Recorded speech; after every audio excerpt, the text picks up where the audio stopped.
Bueno, vamos a hablar de este duelo tan difícil, ¿no? Que es el duelo por suicidio. Es un duelo que tiene características muy especiales. Tiene características muy particulares que vamos a tratar de hablar hoy. Es un tema difícil realmente. Yo, como psiquiatra, escucho todo el tiempo consultas acerca de esto, prácticamente diario, el tema de las ideas de suicidio, de los miedos acerca de las ideas de suicidio. En mi práctica profesional, tengo muchos años de práctica ya de psiquiatra, he tenido pacientes que se han suicidado y hay un tema por ahí en la población acerca de esto, ¿no? De la consulta, como si la simple consulta pudiera simplemente ya ser un método de prevención.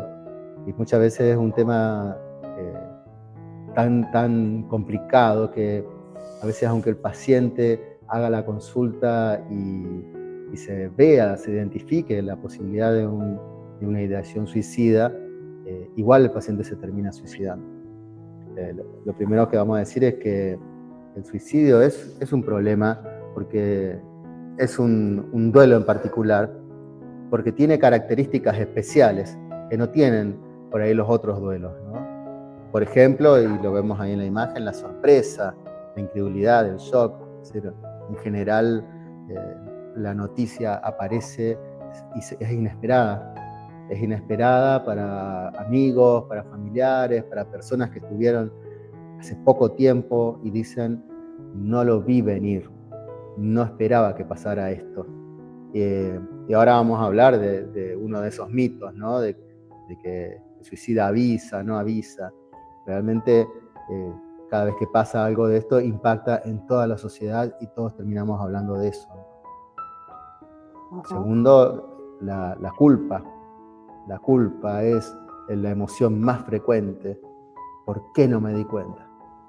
¿Qué pude haber hecho yo? ¿Cómo es posible que no lo haya visto? ¿No? Y vamos a decir algo ahí, un poco lo que decía al inicio. El suicidio se puede prevenir, en el sentido que podemos hacer cosas, pero no se puede predecir. Por más que yo haya visto a un paciente, yo no sé si ese paciente va a intentar cometer un acto suicida.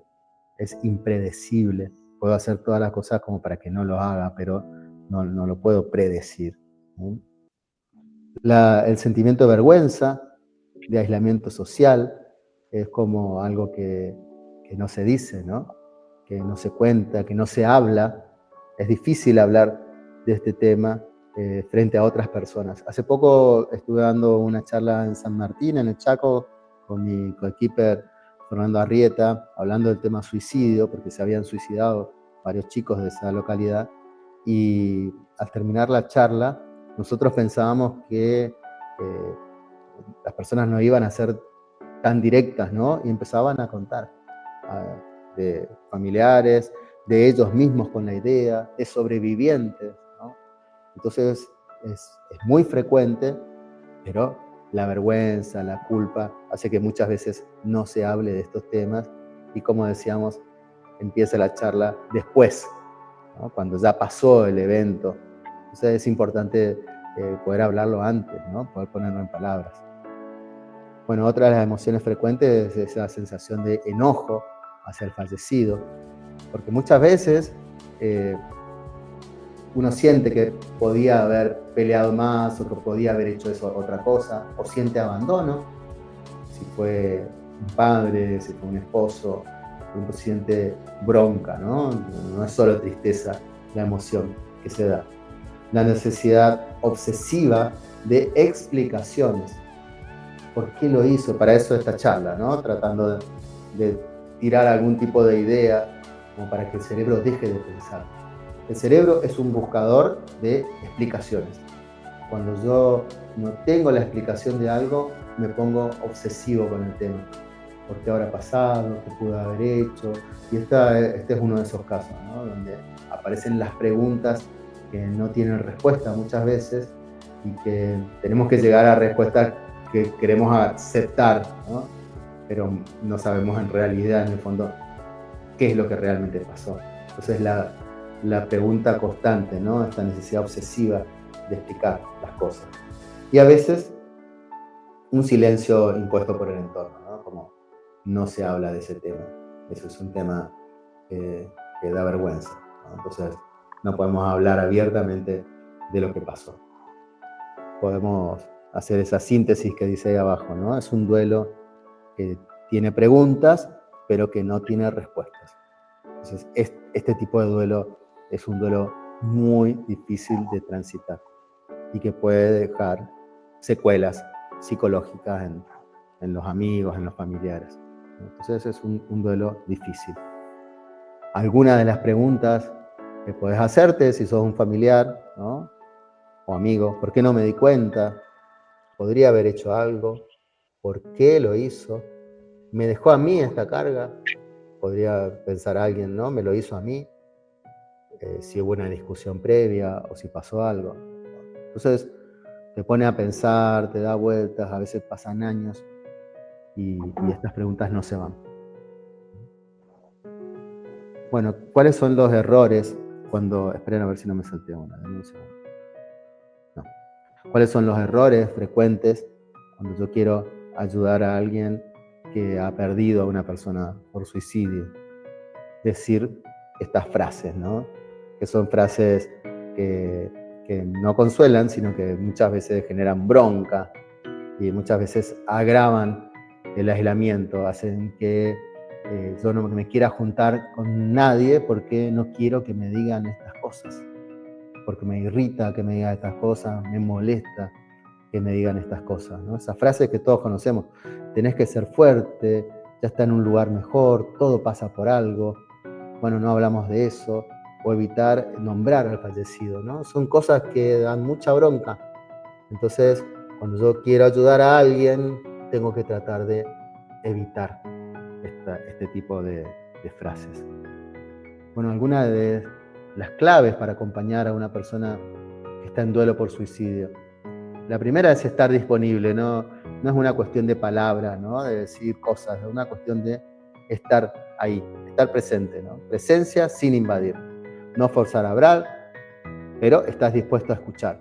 Acá no se trata de decir yo algo, se trata de estar dispuesto a la escucha de si vos querés decir algo. Y si no querés decir nada, está bien. Validar el dolor. No, si hay algo que es frecuente, que lastima a las personas, es la invalidación, es no permitirle sentir cosas. Entonces, está bueno validar. Está bien, si querés estar triste, está bien que estés triste. Permitite estar así, podés estar así. No tenés que forzar nada.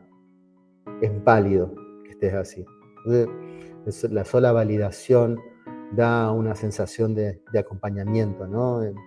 Me entienden por lo que estoy pasando. No esas frases hechas que decíamos hoy, ¿no?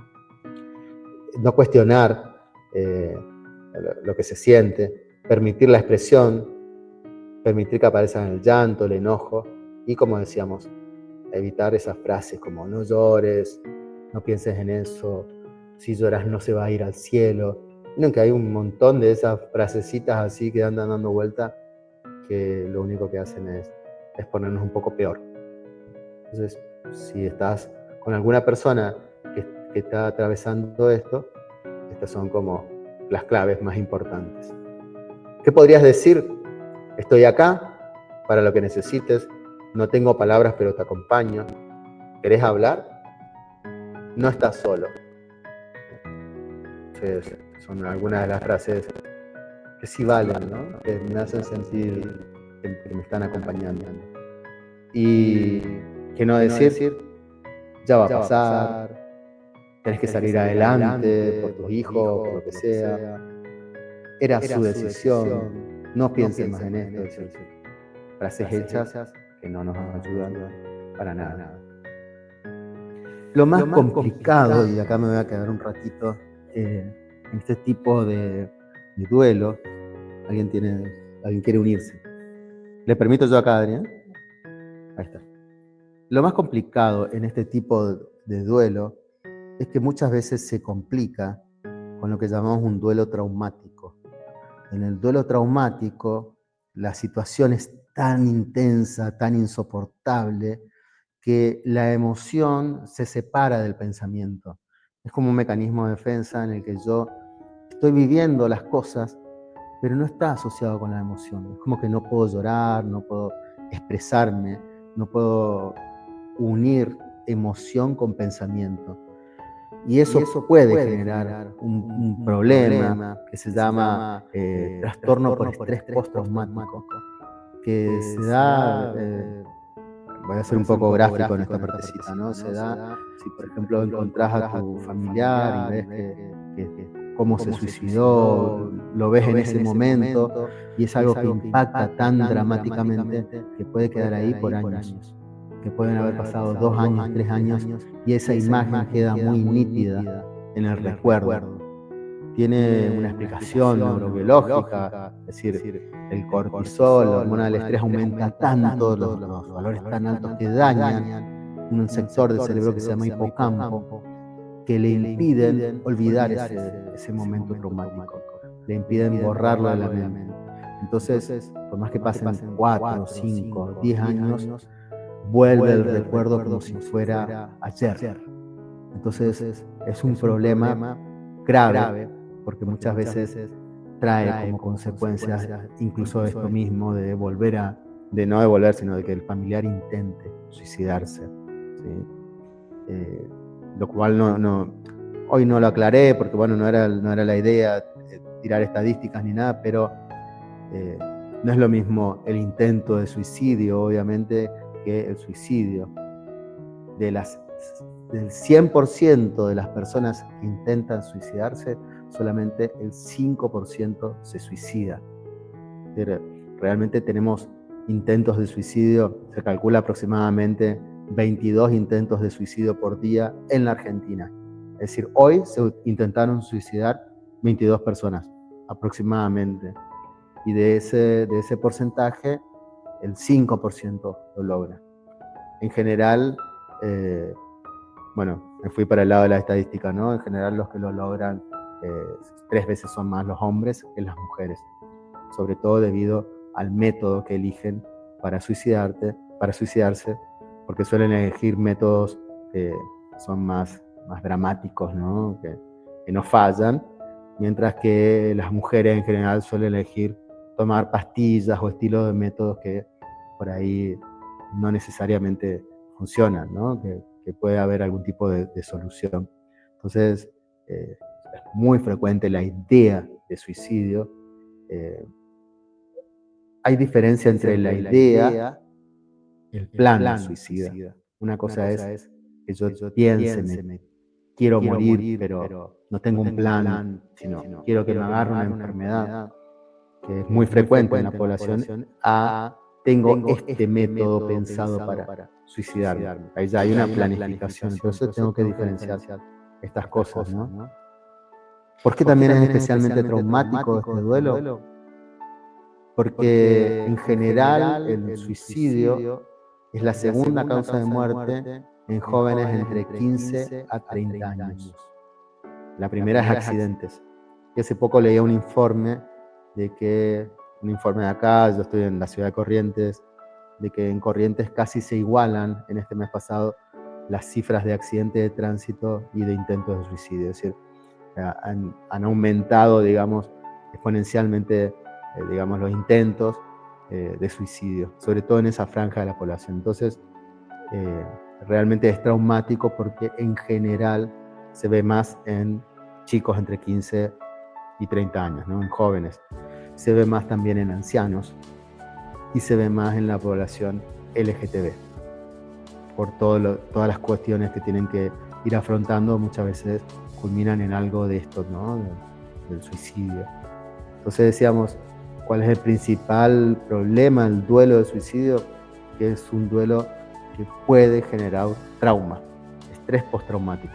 Y el estrés postraumático es complicado de tratar, ¿sí? Se caracteriza por tener síntomas de ansiedad, de depresión y por tener también ideación suicida.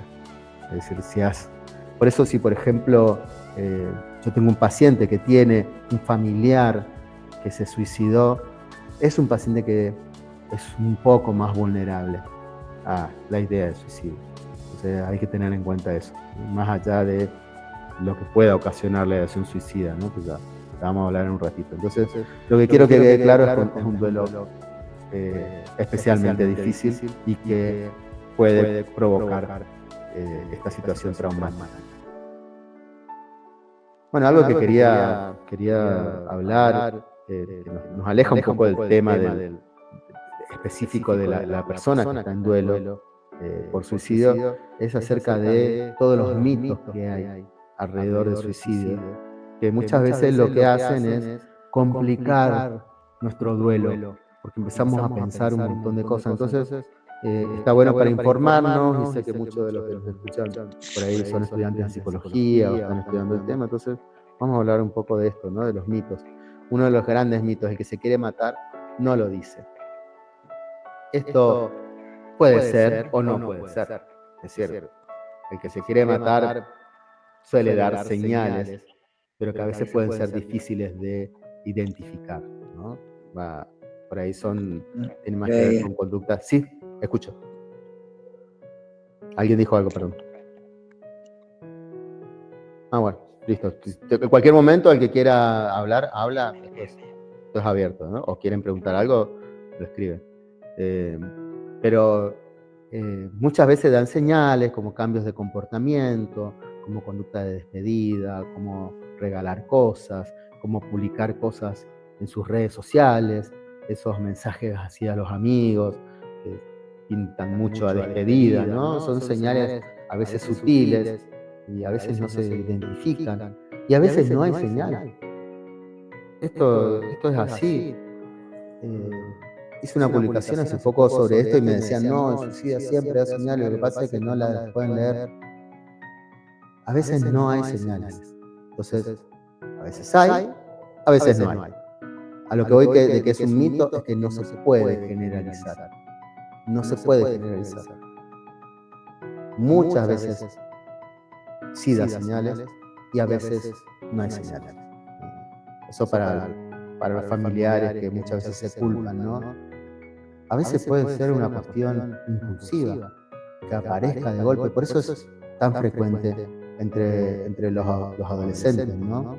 Resulta que el cerebro se termina de mielinizar, se termina de construir, de generar las vainas de mielina alrededor de los 21 o 22 años. Antes de esa edad, es muy probable que los adolescentes tengan conductas de impulsividad, porque su sistema límbico ya está mielinizado, entonces pueden sentir, experimentar emociones, pero la parte prefrontal, donde está el sistema más inhibitorio, donde está el juicio, todavía no se termina de mielinizar, no se termina de construir del todo.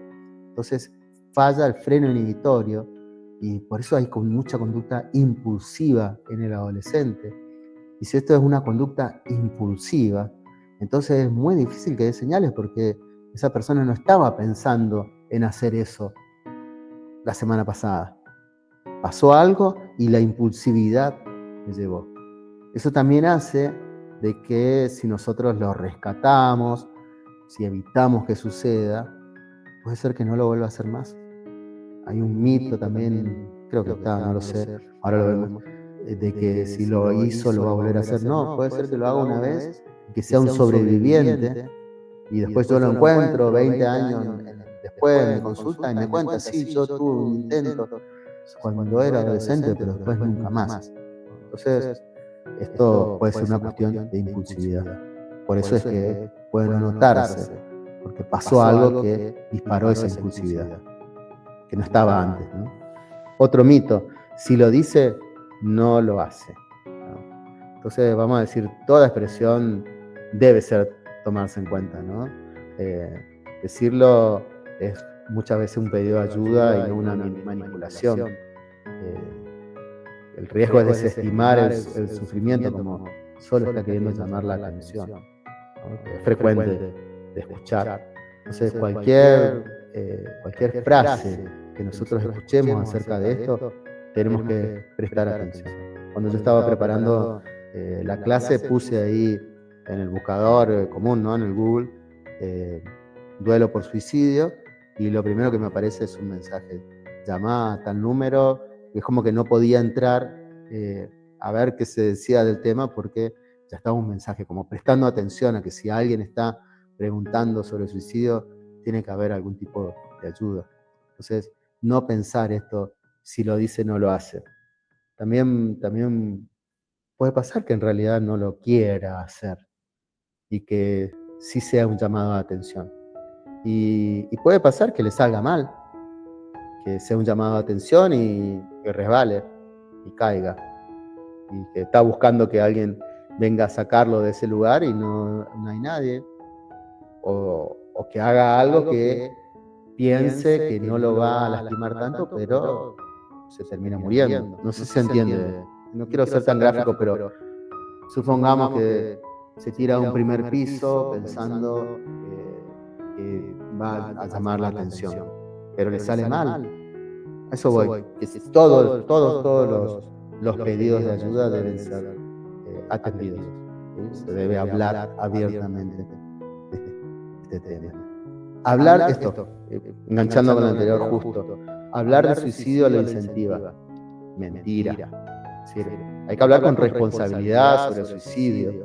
Está comprobado que eso disminuye el riesgo. Muchas veces que yo pregunte la ideación suicida, alivia. Como, bueno, lo puedo hablar, lo puedo decir, puedo hablar abiertamente de este tema. Entonces, yo no le estoy poniendo la idea en la cabeza a una persona porque le pregunto si tiene ideas de suicidio o si intentó suicidarse. ¿Sí? Simplemente le estoy permitiendo blanquear, ¿no? Le permito poder hablar de esto. ¿Sí? Hay un efecto que está ahí, que es el papageno, que es como raro, ¿no? Que es cuando yo veo que puedo tener recursos, puedo enfrentar mejor la situación.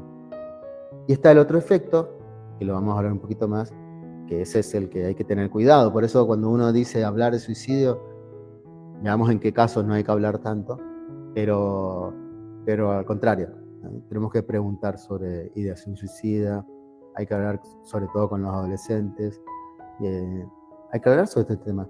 Los adolescentes muchas veces han vivido experiencias cercanas, muchas veces han tenido compañeros, amigos de amigos que se han suicidado, y eso es una puerta de entrada para yo poder hablar de esto.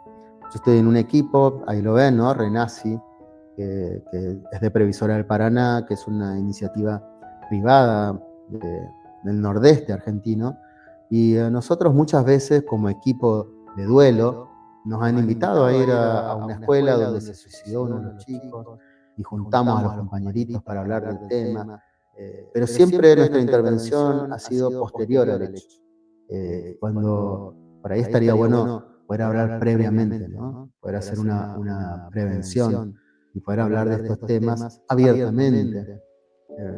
Creo que está bien la educación sexual integral, es un tema, no sé, es un tema complicado, ¿no? Muy movido por ahí por cuestiones políticas, pero nadie habla de la muerte o del suicidio, y que son temas que realmente van a provocar un cambio y van a generar algo, digamos, que pueda llegar a ser traumático en estos chicos. Entonces, me parece que está bueno poder hablar de esto, ¿no?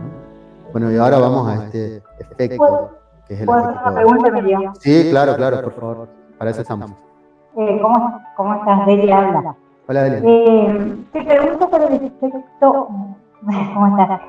Boomerang, ¿viste? Sobre todo por ahí entre los chicos, ¿viste? Adolescentes, o sea, ¿se da eso? O sea, eso de ver que alguien lo hizo y otra persona está atravesando un momento como delicado, y es como tomar el coraje, ¿no? Y hacerlo también, ¿viste? Que por ahí acá, bueno, siempre hago claro, porque acá donde vivimos, calculo que todas las ciudades, ponele, generalmente en esta ciudad vemos, los chicos, pasa 3 o 4 casos seguidos, ¿viste? no es que lo hace uno y con eso terminamos. Es como que cuando pasa con uno, es así, si hay alguien de acá que me ayude, pero son 3 o 4 casos seguidos, ¿viste? Por eso preguntaba. Genial tu pregunta. Eso del efecto boomerang. Excelente pregunta y lo contestamos con la siguiente diapositiva. Sí, perdón. Vale. No, está bien, listo, gracias. Excelente, Delia, porque sí, hay un efecto de contagio, boomerang, se llama efecto Werther o efecto Goethe, porque Goethe escribió un libro que se llamaba Las angustias del joven Werther, en el que había un joven que estaba muy enamorado, ¿no? Es una novela romántica, y el chico sufre por amor a tal punto de que se termina suicidando. Era un libro, ¿eh? Y estamos hablando de 1770. Y a partir de este libro empezaron a haber suicidios de jóvenes. Ese fenómeno de imitación, 1770, no habían redes, habían libros. De tal forma que lo ven allá en la diapositiva, se terminó prohibiendo en Italia, Alemania, Dinamarca, Inglaterra, ese libro. Se prohibió el libro porque generaba ese efecto como contagio de que los chicos se suicidaban.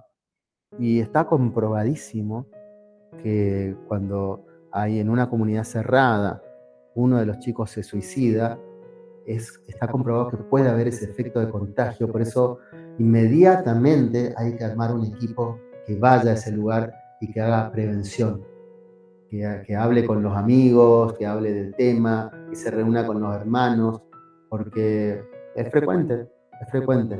Se da sobre todo con la aparición de un método que suele incluso imitarse. Es decir, de pronto, no sé, el ahorcamiento.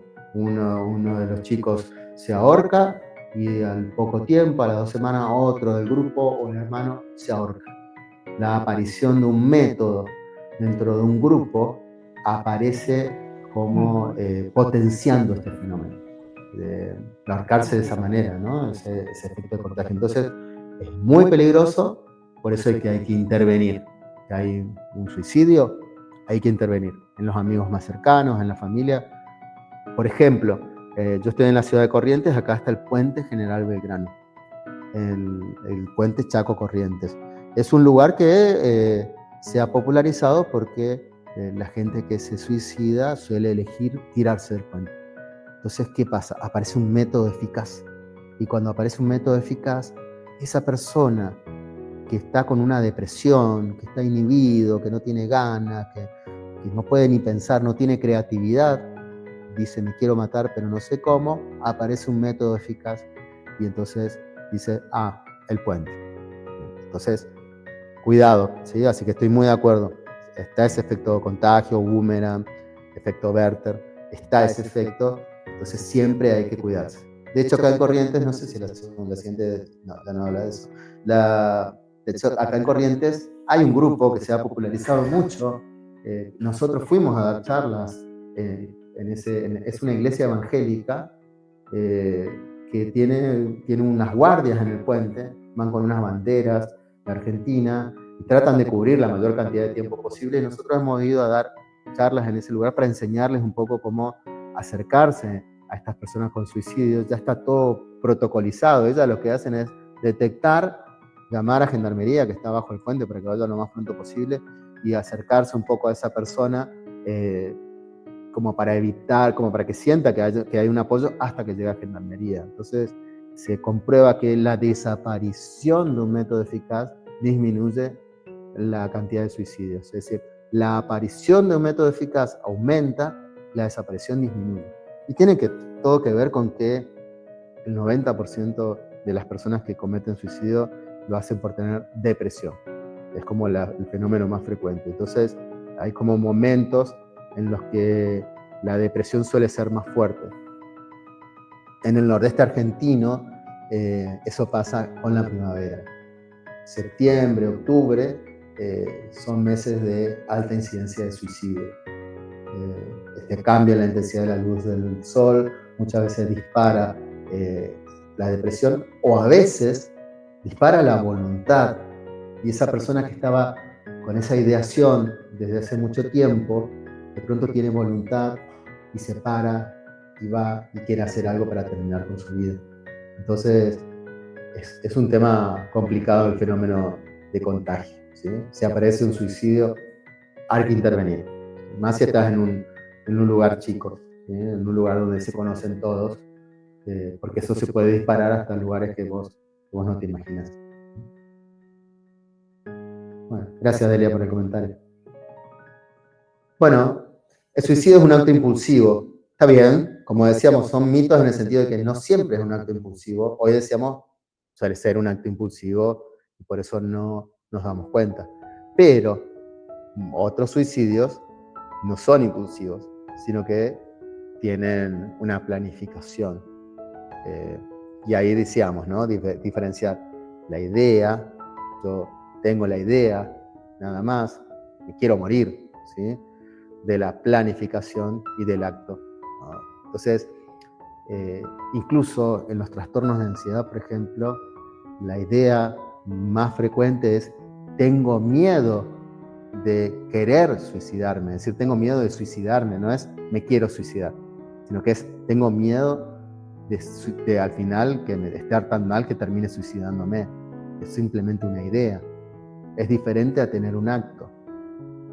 Cuando yo estoy en la consulta y pregunto sobre esto, las personas cuentan que van por la calle pensando, viendo cómo se van a suicidar. Me voy a tirar debajo del colectivo, voy a comprar un arma, me voy a ir al río.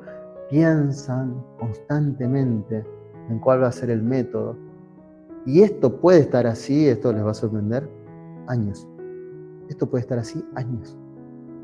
Lo cual dificulta un poco la intervención, en el sentido que vos decís, bueno, va al psiquiatra, tiene ideación suicida, ¿hay que internarlo? Y tiene esta ideación hace 2 años. ¿Y la internación qué es? Ir a un lugar donde le van a medicar y cuando salga de ahí, ¿se entiende? Es complicado el tema con la ideación de suicidio. Es decir, puede estar ahí sin que se convierta en una planificación específica y sin que se consume el acto. A lo que voy es que por tener simplemente una idea, no es que vas a terminar con una internación. Y a veces el simple hecho de poder hablar de esto y de identificar que esta idea la tengo porque tengo una depresión, ya hace que lo entiendas y que no siga avanzando esto, ¿no? Entonces, está bueno entender que hay personas que viven con esta idea y que es frecuente que aparezca, cada vez más frecuente, sobre todo en los chicos. Vieron que los chicos ahora hablan mucho del tema, del tema dicen, salió mal en un examen, me quiero suicidar, ¿no? Son como frases que son frecuentes.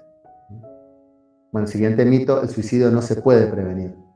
Hoy decíamos, no se puede predecir, pero sí se puede prevenir. Se puede intervenir en todas las etapas del sufrimiento. Entonces, tengo que tener intervenciones breves, escuchas activas, comunicación. Hay un grave problema de comunicación, ¿no? Sobre todo estas personas que... Por eso es que el suicidio es tan frecuente en hombres. Porque cuando ustedes ven las estadísticas, supuestamente las mujeres tienen 3 veces más depresión que los hombres. Para mí, esta es mi opinión personal, son estadísticas erradas. Lo que pasa es que las mujeres consultan 3 veces más que los hombres. Porque el hombre ve esto como una señal de debilidad, de estar triste, de estar mal, de tener ganas de llorar, y no va a la consulta. Entonces, el hombre no solo elige el método más efectivo, sino que el hombre tampoco hace gran cosa para tratarse, por lo general, ¿no? Estamos hablando de los hombres más grandes. Entonces, es un problema. Hay algo que quiero mencionar, que es la conducta parasuicida, que se ve mucho en los hombres. Es decir, este hombre se quiere suicidar, pero no quiere lastimar a su familia, o no quiere quedar como que se suicidó. Entonces la conducta parasuicida es conducir a 220 kilómetros por hora, es consumir alcohol sabiendo que no lo puede hacer, o consumir, no sé, whisky, bebidas que van a terminar matándolo, ¿no? Me acuerdo esa película, Living Las Vegas, una con Nicolas Cage, que él era un poeta, un artista y consumía alcohol y estaba buscando morir. Era una conducta parasuicida. ¿Sí? Se ve muchas veces en el enfermo terminal, en la diabetes, que la persona no se cuida para nada. Y vos decís, ¿pero qué le pasa? ¿Se quiere morir? Y sí, se quiere morir. Sí, está buscando eso en el fondo, pero como les decía, se ve mucho en el hombre, y el hombre no es de expresar en general, ¿no? Ya estamos cambiando eso, hay educación emocional, estamos tratando de que el hombre sea distinto en el sentido de expresar su emoción y que eso no sea un sinónimo de debilidad, pero falta mucho. Por ejemplo, el 90% de los asesinatos son hacia hombres, el 90% de los asesinos son hombres. Es decir, hay muchas cuestiones asociadas a la masculinidad que todavía falta, ¿no? Falta desarmar. Entonces, por eso decimos, es más difícil por ahí en el hombre, ¿sí? Y por ahí la prevención, si no hay una consulta, es más complicada. Entonces, ¿cómo se previene? Y se previene cuando yo identifico cuestiones relacionadas con la depresión o con las adicciones o con la psicosis, que son las enfermedades mentales que más generan suicidio. Emilio, quiero Dime. preguntar otra cosa. Dale. El tema de la importancia del trabajo en red, digamos, ¿viste? Cómo el trabajo en red hacia la persona suicida, digamos, o sea, dentro de una comunidad o de la familia, ¿viste? Eso es importante también ver, ¿no? Porque a veces uno puede tener la mejor intención, digo, cuando te toca con alguien cercano, con él, y uno también siente la frustración y por querer ayudar, le embarrás más, digamos. Cierto. Pero está bueno ser por ahí consciente, decir, bueno, uno, pedir ayuda a otro para que el tercero intervenga, digamos, creo, ¿no? Una 100%. cosa así. Es así, es muy así, incluso es como que hay personas que son más especializadas en estos temas que otros. Incluso dentro de la salud mental estará el que hace adicciones, estará el que hace trastornos alimentarios y estará el que hace depresión y suicidio, por ejemplo, y que está como más capacitada. Cuando les contaba de los ángeles del puente, que son estas personas que van por el puente ahí, han habido casos de suicidio en los que ellos van caminando y de pronto ven que hay una persona y que ellos se acercan y lo ven tirarse del puente. Eso es demoledor para una persona que no está preparada. Yo he perdido pacientes por suicidio y es una sensación espantosa. Está bueno lo que decís, Delia, hay que trabajar en red, hay que trabajar con otros profesionales, hay que tener un equipo, gente de experiencia, ¿no? Gente de experiencia que entienda de la materia y que no tenga esta sensación de omnipotencia. A veces no se puede, a veces se hace todo lo posible. Hubo un caso acá hace poco en Corrientes donde estaba esta mujer que sí tenía ideación suicida, ya lo había intentado antes, y las amigas la estuvieron controlando todo el día, estaban esperando la internación. Esto es el dato que yo tengo, si alguien sabe otra cosa. Y esta mujer se escapó de entre ellas, estaban todas ahí reunidas, la estaban conteniendo, se escapó, se tiró por la ventana y se suicidó. Un grupo.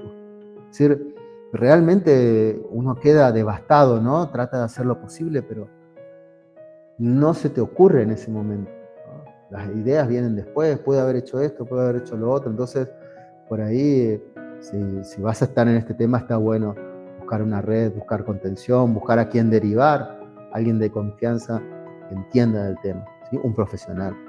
Entonces, también es importante eso, ¿no? Que sea un profesional formado en psicología o en psiquiatría. Otro tema. Yo no, Sí. perdón, yo, o sea, volviendo a algo que estaba comentando hace un rato, con respecto a que generalmente, bueno, se evita hablar de suicidio, porque, bueno, puede producir este suicidio no en masa, pero bueno. El problema es que después, los que quedamos, tenemos el mismo inconveniente, porque generalmente también se evita escuchar a la persona que está viviendo el duelo, por así decirlo.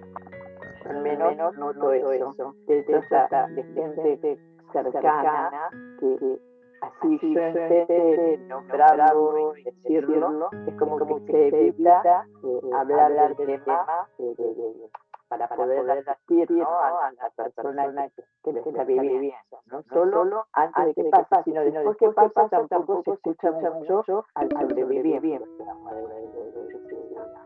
Ser un profesional, por supuesto. Claro, sí, es muy así. Se evita hablar del tema, se evita nombrarlo, se evita totalmente y eso complica mucho las cosas.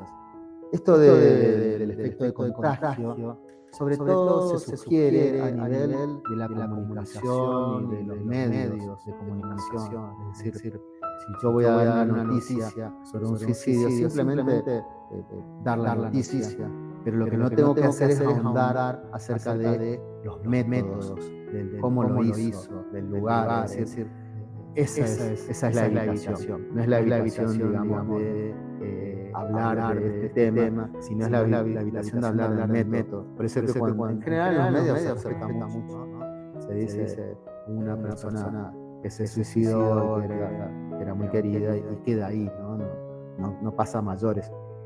Pero cuando se explicita el método, se suicidó haciendo tal cosa, eso puede provocar el fenómeno contagio. Y estoy muy de acuerdo con vos de que lo ideal es poder hablar acá entre nosotros, en grupo, acerca de ese tema. Eso no va a provocar ese efecto contagio. El efecto contagio tiene que ver más con las redes, con los medios de comunicación. En cambio, poder hablar de lo que pasó es importante. Y sí, se evita hablar del tema. Es todavía un tema tabú. Es un tema tabú. Es como la muerte, ¿no? Se evita hablar. La gente piensa que porque habla de la muerte la va a traer.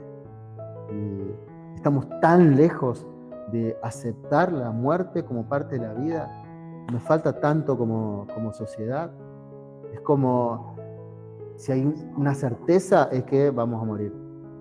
Como decía la locomotora, ¿no?